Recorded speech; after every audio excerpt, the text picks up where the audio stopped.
Thank you so much for joining me for the session where I'll be talking to Gunjan Jain, who is a best-selling author and a wellness coach, and most importantly, she is my really, really good friend. So I'm so excited to be doing this session where we're going to be talking about how women can learn to balance their cultural identity. This is such an important trend. This is such an important topic because it's something that a lot of women from certain cultures have to deal with in their life. And it's certainly something that me and Gunjan had to tackle throughout our lives. And, I think that we're not limited by borders anymore. We are becoming a global community. We're online, we're traveling, we're mingling with people from all over the world. So to be limited by cultural norms, especially if we don't resonate with them, makes no sense. So that's why Gunja and I decided to get together to use our platforms to say, hey, it's okay to color outside the lines and be your own person and not give in to cultural pressure. And yeah, we'll be getting into all of that great stuff. And remember, if you have any questions or any comments that you'd like to make at any point, please feel free to do so while we're in conversation. And if we have some time, we will definitely address those. So again, so glad to have you with us, and it's gonna be so much fun. And I just hope that all of you are doing well and staying safe out there. Okay, so I'm gonna let Gunjan into the session now. Hey, Hi, Celine. How are you? I am good. How are you, Gunj? Good, good. You look very bright. I mean, it's 8 a.m. where I am right now. So I believe it's 7:30 for you in LA. Yes, yes, it is. Okay. Yeah, I'm just using some extra lighting, otherwise it would be a bit too dark. Yeah, you look bright and shiny. Oh, And really an honor to come here and participate on your platform, Celine. yeah. We go back 2 decades. We did university together. We Yes, we were, in fact, did. roommates. And Yeah, I have always admired your fascination and, acceptance of different cultures around the world. For all of our friends who've joined in, the ones who don't know Celine, I'm going to give a brief introduction. I'm going to keep it a little formal because I think Celine deserves everything that I have to say about her. So Celine is a blogger, podcaster, and a journalist. She went to University of Southern California to do her master's in journalism there. She's a writer and founder of the Dreamcatcher, a blog community that connects and encourages people to live their dream life and make a difference in the world.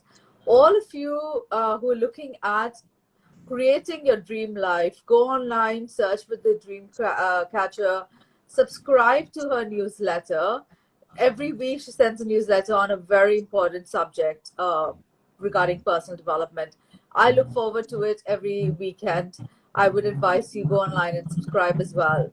Her inspirational messages has been attracting thousands of readers every month from all over the world since 2014. Her critically acclaimed book, Beauty Redefined: How to Feel Authentically Beautiful in Today's World, was published in 2018.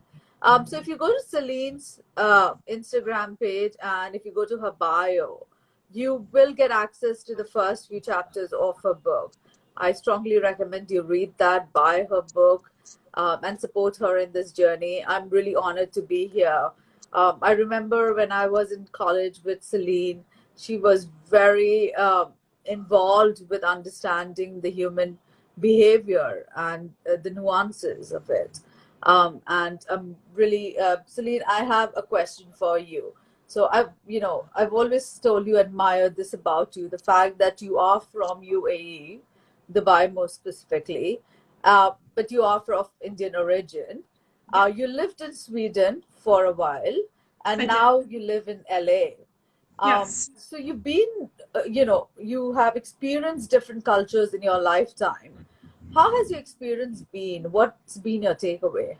Well, as you mentioned, I grew up in Dubai. First of all, thank you so much for that very that amazing introduction. I don't know who you're talking about. But no, but I just want to say, Gunjan and I, before I answer your question, I just want to say Gunjan and I, we're such good friends. As she mentioned, we were roommates or apartment mates back in the early 2000s when we went to college together in Illinois, Urbana-Champaign, and we had such a great time together, and we really clicked from that time. We just had this camaraderie. We were able to get each other, and little did we know that it's because we share this interest in human behavior, and we're guided by this vision to really make the world a better place. And we didn't know that consciously, but I think on an unconscious level, we were drawn to each other as friends because we sensed that we were both kind of different. It's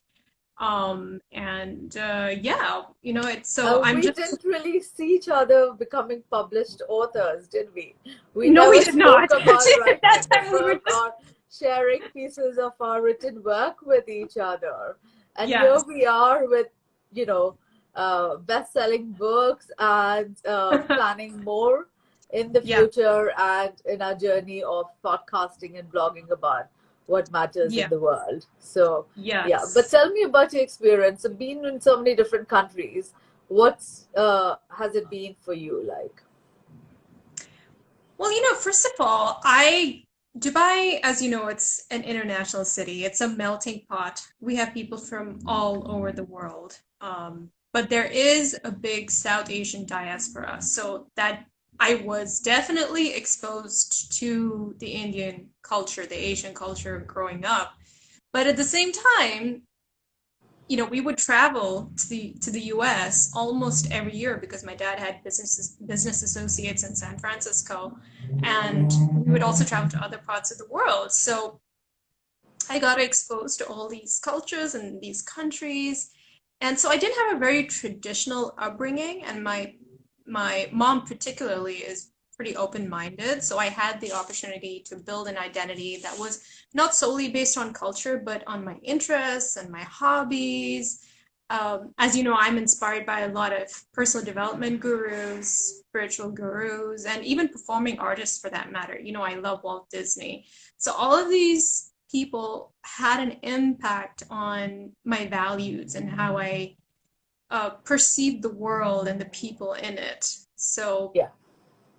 so I think and that wasn't a problem for me, but I only felt different. I felt like an anomaly, a black sheep when I was in very traditional settings and I dealt with people who were still very traditional in their thinking, very closed-minded. And that bothered me for the longest time. I felt like there was something wrong with me. I was made to feel guilty by some people that I wasn't Indian enough. And but fortunately, I grew out of that guilt and I realized that it's actually an asset to have such an open mind and to be able to interact with people from other countries and feel so comfortable doing that, not feeling that awkwardness. I realized that that's actually a strength that I can really use in my career and in my personal life and all areas of my life. So I think that's something I really want to get across to women out there who feel like they're confused because of pressure that they face from other people. Um, I just want them to know that it's okay to be who you are and to borrow your values from different places outside your culture. So yeah, that's my key takeaway. And I'm grateful that I had this non-traditional upbringing because it's really made me curious and broadened my horizons. Bravo to that. Yeah. So, so yeah, I mean, you too have lived in a lot of other countries, Gunjan. I mean, you've lived and studied in India, the United States, of course, Singapore, Switzerland, and the UK. So I'm curious to know, how did that impact your identity, and what did you take away from your time living in all those places? So, living in different countries, of course, has massively influenced my personality. It's opened my eyes to different cultures, perspectives, and lifestyles. India itself is a blend of different cultures. I mean, if you go to North India and South India, it's completely different. So as Indians, we are very welcoming to different traditions. But of course, having studied in 5 different countries really truly made me a global citizen. And it also made me realize that at our core, we are all the same people. We all are craving for kindness and love. And a smile is the same everywhere in the world, no matter what language you say.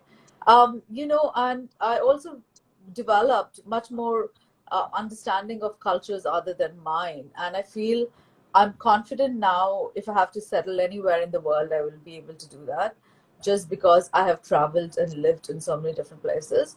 Even when I was in India, I went to 3 or 4 different schools because we traveled so much as a family. And then I traveled a lot for my education. I came back. I lived in Bombay for 3 years when I was doing the book. So it all just gave me a more inclusive point of view towards the world. You know, Individually, I think I learned a lot about family and faith living in my home country, India. I will be talking a little bit about that as we go along. The amount of significance that we give in India to a loving family and following our faith is immense. So India taught me the value of family and faith. Switzerland gave me, really kind of gave me the finishing touches. I went for my finishing school. I did my diploma in international etiquette and protocol over there.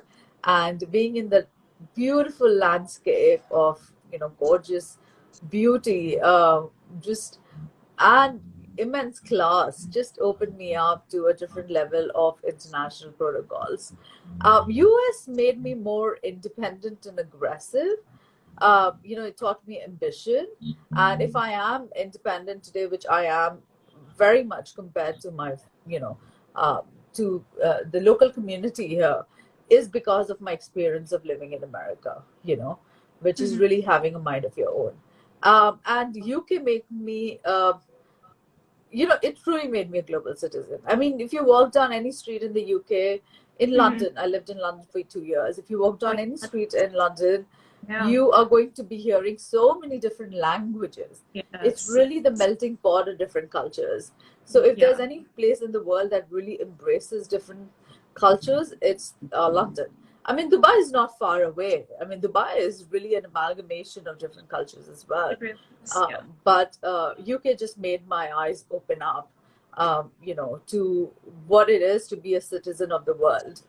It's still there. It's still there. And, I love what you just said. It seems that you were able to learn how to balance your love for the values that you learned as an Yeah, Indian, love for family, and at the same time, I think you took the best of both worlds, right? You were able to I take hope from your so. culture, and you were able to take from Western values, as we can call them. But for Okay. those out there who are struggling to do that, could you share how you were able to find that balance between your native culture and Western values as this independent thinking and ambitious woman that you are? Okay. So, I think cultures are ever growing and ever evolving depending on the people and its community. For example, in India, sati was really popular, a century ago, and we have evolved. So I Mhm. think, the evolution in our value system continues to happen as we grow older.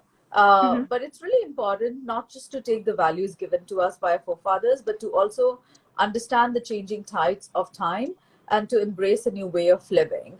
Um, I think also it's not very right now to say the West is forward thinking and East is conventional thinking.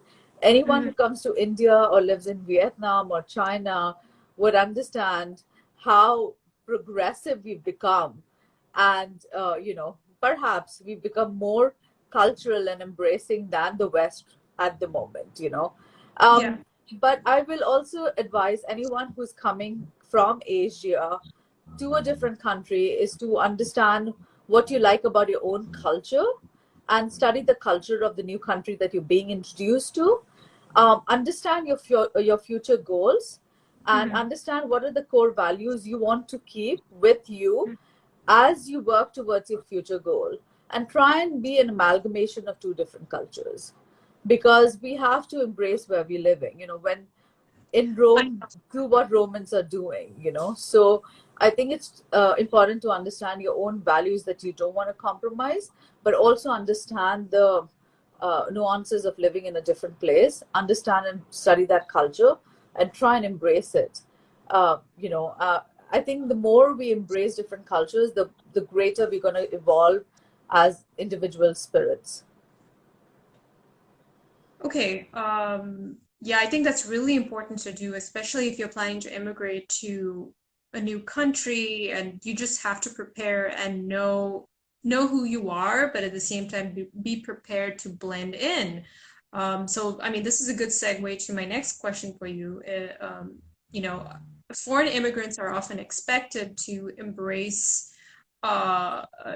excuse me, to blend in instead of embracing their differences. And what are your thoughts on this? And have you personally experienced it? So, I think people don't like it when they see someone different, Mm-hmm. someone talking differently, looking differently. It makes them feel very unsettled. And Mm-hmm.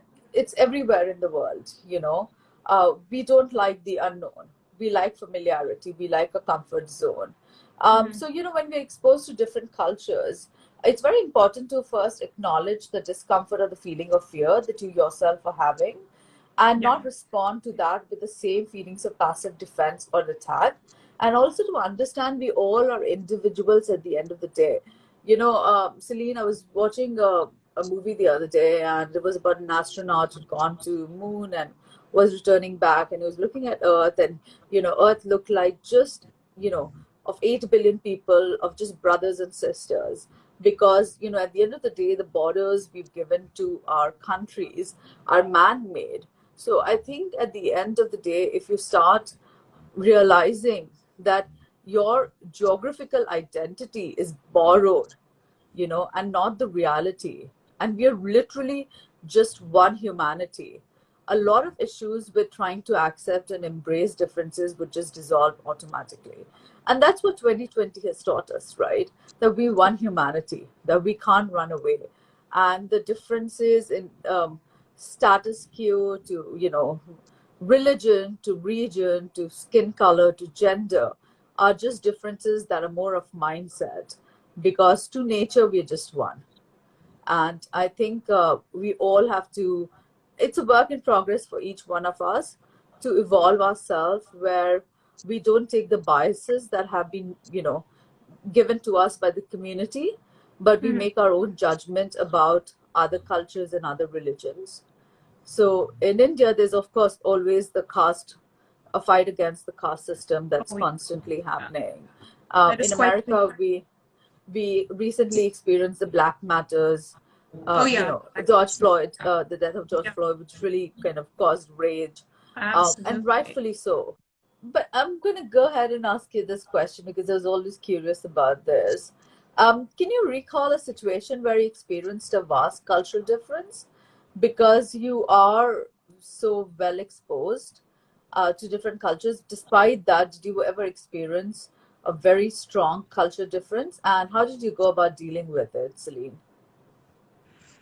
You know, the funny thing is, I I tend to feel the difference in values in any, it doesn't matter, it doesn't have to be Indian, but any place, any culture, any group setting that has people who are closed-minded and ignorant. So there can be conservative people anywhere on the planet. I mean, it could be like, for example, in America, in the southern states, if you go to like Alabama, or no offense to anyone who is from there, but you know what I mean? The really closed communities who who don't want to look beyond their prejudice, who don't want to look beyond the stereotypes. I have problems there, and I have met some ignorant people uh, along the way, unfortunately, and I'm sure you have too, who just, judge you based on these stereotypes that they are aware of. And I think that's a problem for me. But within the Indian community, I have a problem with people who are overly traditional. I think traditions are great. I think they should be celebrated. We should be proud of our heritage. But it's an issue when you try to force people, other people, even if they're in your community, to adopt those. It's like, so don't assume that what's true for you is going to be true for the other person. And this is something I've encountered quite frequently within my own family and within, with my relatives, because, if you can't expect me or any other girl who's been exposed to other cultures to adopt a traditional mindset, because it's not possible. And I think that you need to be tolerant of people who are different and have the compassion to extend that freedom to everybody, that they can subscribe to any belief system, any way of living and being, if it resonates with them. You know what I'm saying? So I think that's my biggest issue. Like I face friction with people who are conservative and traditional and are not willing to see things differently. Because there's always a different way of seeing every single thing on the planet.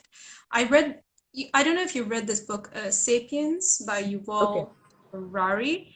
Okay. He defined culture as these it's just fiction, right? It's fictitious beliefs created by human beings. It's not the truth. It's not the truth. And that's what people need to get. It's a human construct, cultural values, cultural belief systems. It's something that we created so that we can develop a sense of community, a sense of order, to guide us, to make life less complex. It gives us a sense of control, but it's not the truth. Truth is science, right? You can't deny gravity. You can't deny the laws of the universe. Yeah. But anything that has nothing to do with the laws of the universe is fictitious. It's fiction. It's something we created. So I don't see it as truth. But if it resonates with you and it makes sense to you on a spiritual level or even on a rational level, then do it. Then do it for sure. I'm not against being traditional at all. And it has to feel true to who you are. And making other people try to buy into that is oppression. It's autocratic, and I don't think it's the right thing to do. As a woman of color in a Western world, I'm sure you appreciate it sometimes for being more Western, right? Like you said, sometimes in the Indian community, you are maybe perhaps judged for being very Western, but in the Western community, you perhaps liked more because you're more Western. And I'm sure they all come back and say to you, you look so different from the other Indian women, you dress far better than the other Indians, you look more non-Indian because of your lighter skin and sharper features. And like you said, no one can really guess where you're from. They keep guessing, are you from the Caribbean islands, or are you from, South America? Are you from the Middle East? I mean, you're a huge enigma to most people out there. But so, these statements which are made rather casually about you being not very Indian, how do you respond to that? It's so sad, but I used to take it as a compliment. I mean, especially in a place like Dubai, where when they tell you you don't look Indian, that means that you look good. I mean, there's that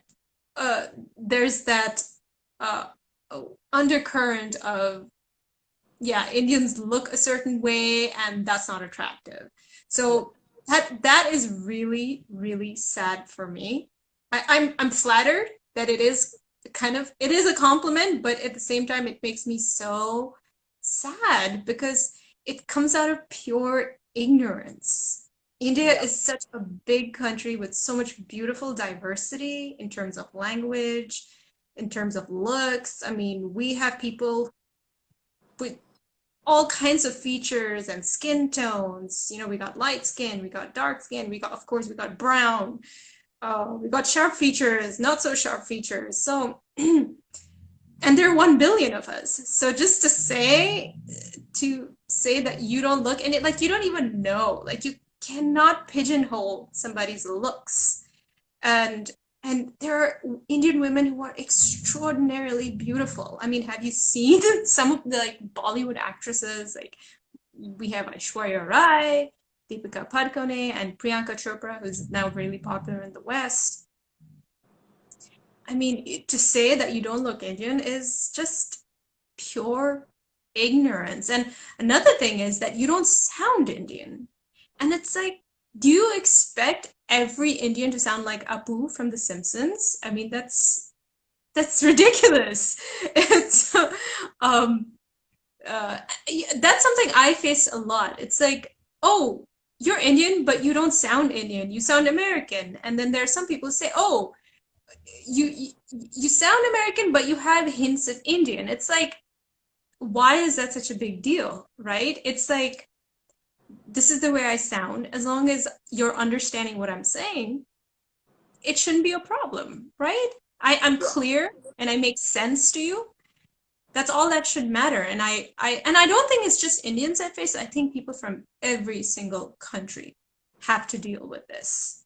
Yeah, absolutely agree. You know, so it's sad, and again, it comes from that ethnocentric, ignorant mindset.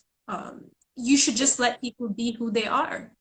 They sound that way, that's fine. They look that way, that's fine. Look at them as a soul. I agree That's with what you. I would say. They are a soul, they're a human being first before anything else. Everything else is just labels. So Yeah. get rid of it. Yeah, Yeah, and they're just prejudices that we borrowed again from, generations before us.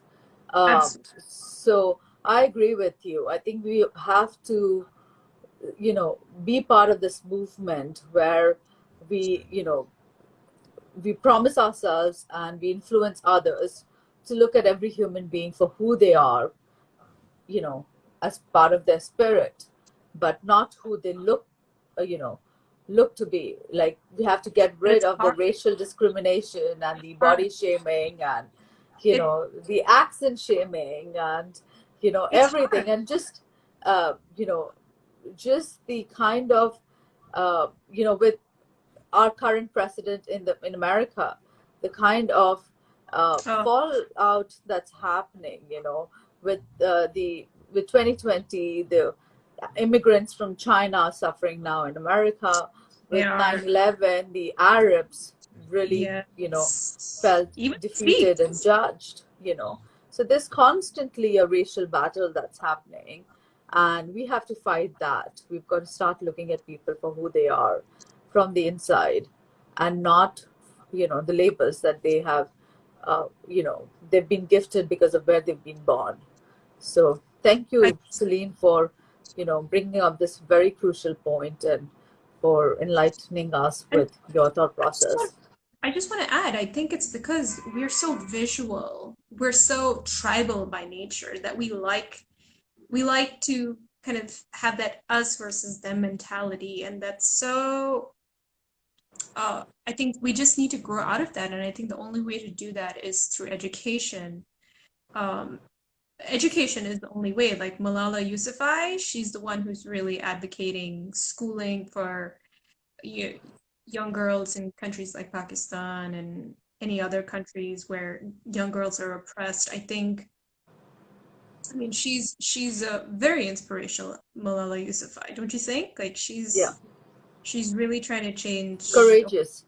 very courageous, and I think we need people like her to change people's perception of how women from certain cultures should live, and that they deserve an education just as Western women do.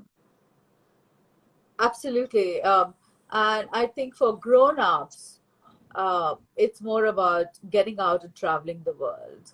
Get out of your own country and see parts of the world that are very foreign to you. And you'll Yes. start appreciating the different colors and cultures that the traditions and the festivals. I mean, if you come to India, if anyone comes to India from outside, they're just taken aback by the variety of, the Indian cuisine, right? I mean, every Yeah. state has its own cuisine, and Own the cuisine, kind of own language. a Yeah, language. Yes, diversity. absolutely. Oh my God, There's so much diversity it's in one country. In one country. It's like yeah. Well, it's one of the most populated countries in the world as well. So yeah, but yeah. right. Okay, so Gunj, I'm curious to know if there was a situation, and I know there probably have been many, where you had to choose between cultural values, whether you want to represent a more Asian or Western kind of stance. So was there any specific incident that you experienced? You know, not many. Just because all the places I went to, whether it was Switzerland, Singapore, or London, I went for my education, and we were a very diverse set of, you know, class population. So I have been able to embrace and I've been accepted in different scenarios and different cultures extremely well. But I think where I found there to be a little clash for me uh, in terms of Western versus Indian value is how we define family in India and the values that come with it. So when I came back from India after completing my education, I of course experienced a little bit of culture shock because when I was leaving America, when I was leaving London, I did have an option of, joining a company there. I did have offers and a prospect of a fat paycheck. But the Indian values of living with your family is so strong. And, if you live with your family, it's a matter of, it's your, show to the world that you respect and love your family. So I had the option of staying back and really being my independent self, or coming back to India and being with people because they really wanted me to come back. So there was a conflict there, and of course chose to come back because there's nothing like, being home. And in India, in America, after 18, you're expected to move out and you That's perhaps just come together as a family on Thanksgiving or on Christmas. But in India, there's nothing like a family's home, your parents' house and your house. It's your house. Your parents' house is your I house. have to say, You know? can I just jump in here? This Yeah. reminds me of an interview I saw with Aishwarya Rai and David Letterman like many Okay. years ago. And she was, and he called her out on the fact that she still lives with her parents because at that time she Yeah. wasn't married. And Yeah. for him, it was like, oh, that's weird. And she's like, well, I don't need to make appointments for dinner with my parents, and then he was Yeah. like taken off guard, and Yeah. it was so funny because she was like, well, she was really expressing that the importance of family in the Indian culture, and that it's not a weird thing. It's not something that I should mean, be it's presented as a actually thing that's considered a bad. norm. Like, Yeah, coming back to India, like if I hear a friend, well, I have a friend in Bombay. Both the brothers don't live with the parents because, the parent chose it to be that way. And I thought that was a normality because in India, you as a norm stay with your family. And even when I was writing my first book, She Walks, She Leads, yeah, I was in Bombay fantastic. for Thank you. I was in Bombay for 2 years just because I had 150 interviews to do, and most of the interviews were in Bombay. We got home there. I Yeah, decided to stay there so I could avoid the travel back and forth. But after the book was done, because of self-employed, my parents requested me to come back. They said, "You're self-employed. You can work from here. You don't need to be in Bombay, and you can travel in and out all the time." And I said, the amount it's going to cost me to just travel in and out of Calcutta and Bombay and body fatigue. They said, no way, this is your house. That's not your house. That's not your home. you can't be spending your traditions and your festivals in a city that's not yours. And Did you like that? Did you really feel that that was what you felt and that was something that you wanted? you know, initially I of course wanted to stay back in Bombay because I felt I was carving my own identity. Hmm. But I didn't realize that the book had already given me my own identity. So when I'd come back to India, like most of the Indian daughters of industrialist families do, they join back the family business. So I was Yeah. working with my father and my brother, and somewhere I felt that my identity was not shining out, although I was putting in my 12 hours of work. So writing the book, and now I'm in the process of publishing my next book in November this year, and two more next year. Um, Being an author gave me my own, space, my own space in the world. Um, there And was, that's of course, I was a little defensive about coming back because I had made my own set of circles and my friends and my own community in Mumbai. But there's nothing like the warmth and attention you get when you're in your parents' home in India. India, everybody lives with family. So you've got that, your dinners are never alone. You've got five, six people sitting with you having meal together and you share your day together. And especially with this whole lockdown, families have come together. And all my friends who are a little feeling a little lonely and depressed are the ones who are not living with families. Perhaps they're working in a different city in India itself. They have a full-time job. So when they come back, because of the lockdown, they can't step out. But people who are living with family, they are really enjoying. Some of my friends who are living with their families, they find their husbands so much more available. The kids are also, with them all the time. And the in-laws are around. So I think the family culture in India is really beautiful. I did have a little bit of, again, reverse culture shock just moving from Mumbai to Calcutta, because Calcutta is very different in its value system than Mumbai. Mumbai is very professional, very independent, very fast. more Calcutta Western. is very Yeah. Western. And Yeah. Mumbai is like New York in many ways, Yeah. and Calcutta is far more relaxed. So I did have a little bit of culture shock there. But, so I did have this conflict, going back to your question about, do I want to come back when I was finishing my college, my master's and my bachelor's both, whether I wanted to come back to India or not. And then when I was doing my book in Bombay, whether I wanted to stay back there, network, grow my work there, my name, or I wanted to come back home. But I feel at the end of the day, the warmth you get living with people around you who love you, there's nothing in the world that beats that. I mean, at the end of the day, your happiness is so dependent on the relationships around you. And I'm not saying that every Indian family has very healthy relationships. There are families with a lot of passive, aggressive, toxic family members, Definitely. who could be giving you a lot of harm, um, and not so much love.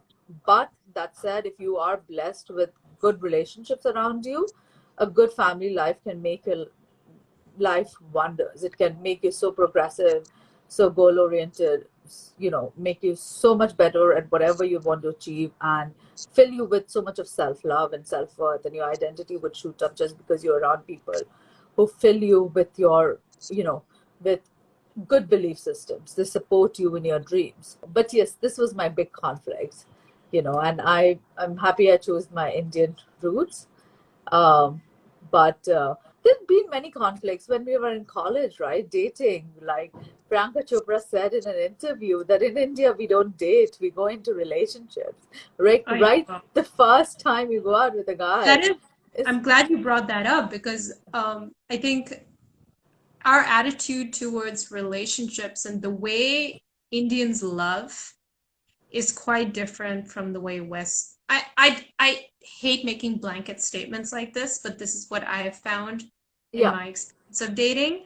Like the way an Indian loves is quite different. Like it's very I think grounded. I'm gonna leave it at that. I don't Yeah. ruffle any feathers. This is a public conversation. This is a public conversation. Let's leave it at that. So yeah, I'm glad you brought that up because that is a difference that I personally have come across. Yeah, and I feel that as well. I mean, it's different in India than it was when we were in college. Um, Yeah. So, Celine, do you think there's a struggle with personal cultural values even as Asians are spread across the globe? Simply because how diverse we are as a continent. Yeah, so I don't think that's really a concern because especially like the younger generations of Asians and people from other non-Western countries, the younger generations are more open-minded and they're more willing to assimilate foreign ways of being. And it's because I think of the internet, we through the internet, our world has Yeah, become limitless, where we can see any video yeah, from anywhere and we have access to social media where we're like one big global family now. So I think younger people are more open and they don't experience that much friction anymore, especially with like pop culture. My niece, she loves K-pop, which is, I don't know if you're familiar with K-pop, but it's Korean pop. And if you go to any part of the world, if girls who are if between ages of 16 to say 19, I think, or roughly that age group, they're gonna love K-pop. Whether you go to Fiji or Nigeria, that age group of teenage girls is gonna love K-pop. So it's pop culture unites people from all over the world. yeah. Um, so that's one thing. So the only place where I think there's a struggle with embracing uh, other other countries' values and cultures, I think, is with older generations. It's more intergenerational.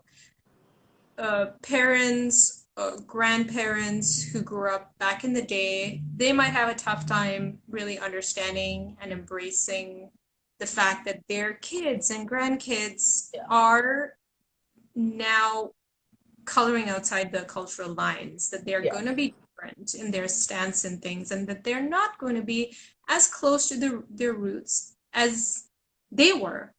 And so I think that they have to manage their expectations accordingly and be like, okay, this is the way the world is. We're evolving into a more global society and people are becoming less traditional. There's no stopping it. In fact, that's progress.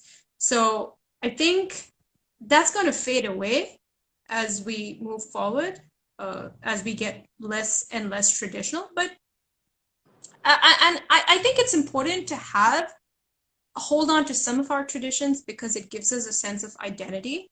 But also having that side of you that says, okay, I'm open to listening to other people and witnessing other traditions and cultures. I think that's healthy. And that's important, especially if you're traveling to other places or planning to work in other places. You have to have some flexibility and some openness. It's healthy and it just make you a better person. Celine, I'm just really curious. As someone who is so successful, right? How has your definition of success shifted?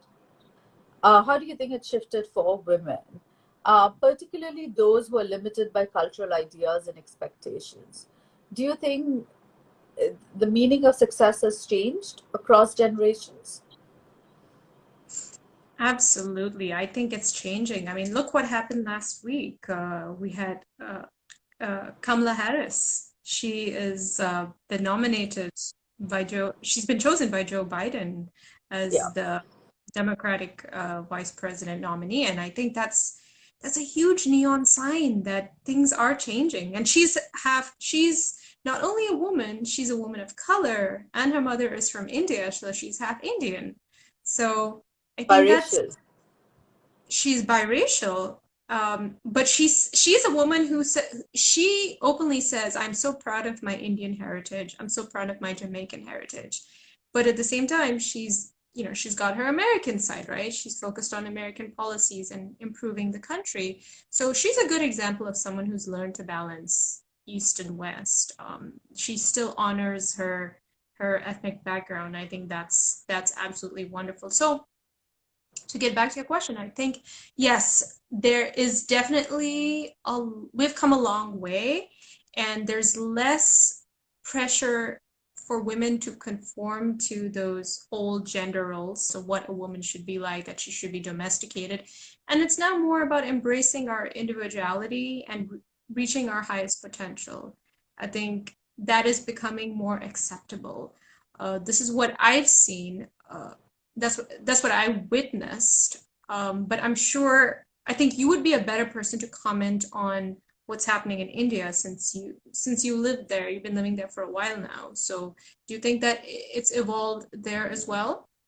Very much. I think there is a large number of uh, women and young girls who are joining workforce that we didn't see earlier. Wall Street Journal had written an article about the daughterly guilt, which means that a lot of young girls would join workforce and then leave it to take care of the elderly in the family because of the pressures they would feel, from their family members and from their spouses. Now that's moved away. A lot of young women, when they're joining a new family life, they're really encouraged in India today to form an identity for themselves and maybe do something part-time if not full-time, because taking care of children in India is still really important. But you have to also understand that in India, having a child is not a personal decision, it's a family decision. Yeah, I mean, it's true. you have to grow your family. It's an expectation that every family has when you get married to their son, or I so. don't know how that's gonna, how are we gonna control the population if that mindset doesn't change? But anyway, Yeah, I mean, and people don't stop if they have two daughters. They want the third child because they're expecting a son to come. But so yeah, the population debate is, India is going to be taking over, I think, China in terms of population by 2035. But I feel that we've seen a lot of encouragement in the last decade. In-laws and elderlies in the families have now started encouraging and inspiring not just their own daughters, but their daughter-in-laws to, carve their own professional identities. I don't know, is it because of the Western influence, or it's because the mother-in-laws have realized how much they missed in their life because they didn't have the opportunities that the younger generation has now. But we're seeing a huge shift in the number of women joining workforce and double income families. And in India, it really helps because you live with elders who can take care of their grandchildren. So even if women are working and they have 2 or 3 kids, they don't need to worry about who's going to take care of the kids. So there's a lot of support coming up. But what we saw during the lockdown is kind of tremendous pressure that this quarantine that's in India, practically India is still in a lockdown, it's in a partial lockdown. And a lot of women really suffered because they didn't just have to take care of the Zoom calls, and do their office work at home. They also had to homeschool their children because all the schools in India haven't opened up. So everything is online. And kids below the age of 14 are not as familiar with technology in India. They're tech savvy, but they're not as familiar with how to do their schoolwork on Zoom and how to conduct and participate in different classes. So in India, you have to also understand that India works on domestic help. No matter, even domestic helps have domestic help, So yeah, we have that in Dubai too. That's so, something I have to say. so suddenly you had your part-time domestic help not coming in because of the spread of COVID-19. So as a woman, you didn't just have work to do at home, but you also had kids to take care of and to manage to homeschool them, and you had to manage the kitchen. So we saw a lot of women, moving to freelancing during this lockdown. But I feel that in terms of women joining workforce, the graph is only going higher and steeper. And I see a lot of potential and possibilities in India. I mean, the kind of encouragement that's there in in the community right now about, for their daughters and daughter-in-laws to join the workforce and do something for themselves, even if it's just a small entrepreneurial venture or joining a corporation and doing a professional full-time work. There's a lot of support that's there, which is not there when we went to college, Celine. It wasn't that popular then. Like right now, every mother who's sending their kids to America would say, do your internships. But when we were in college, our parents didn't call us and said, this summer you do your internship instead of coming back home. So, yeah, so there's a difference in the way we're seeing, as a community, this, the way we're responding to women rising up on the professional ladder. It's very encouraging. It's very encouraging. And the acceptance of girl child has also gone up. And there are a lot of NGOs working towards girl education as well. So I see the future bright for our gender in India. There's a long way to go, of course, but we've come a long way, and that says something. But before we go, we've got 3 minutes before Instagram signs us out. Okay. I want to ask you if you've got any final thoughts for our audience, because Instagram signs you off after an hour of logging in. Oh, do they? I didn't know Yeah. that. Well, I just want to quickly add to your point that, there are some people out there who still judge a woman's worth based on their ability to, I don't know, meet the expectations of society. Like, marry at a certain age or have kids, as you mentioned. That still exists, but I think that's becoming less. It's not that it doesn't exist. It's still there. Yeah. That pressure is there. And I just want women to know that if they're facing that pressure, realize that you have a choice. Culture is not destiny. It's a handbook. And it's a set of guidelines. And if any of those work for you, sure, take them as your own. But if they don't feel guilty to be like, look, this isn't working for me. This doesn't take me where I want to go. It doesn't make me add to my identity. So feel comfortable about saying that despite the pressure you may face. Of course, if you're in a life-threatening situation, don't do that. Because, sometimes there are some women who have to deal with very, very oppressive families. But if you do have that choice, stand up for yourself and don't feel guilty about it. As long as you're not doing anything unethical, anything that's against the law, or anything that's hurting anybody, don't feel bad about being yourself and being an individual, because we really need women to step up their game and be who they want be who they want to be, reach their potential. And I think and culture can definitely help you do that, but it can also they can hinder you. So that's what me and Gunjan really want to get across to all the women out there who are having a difficult time balancing their cultural values.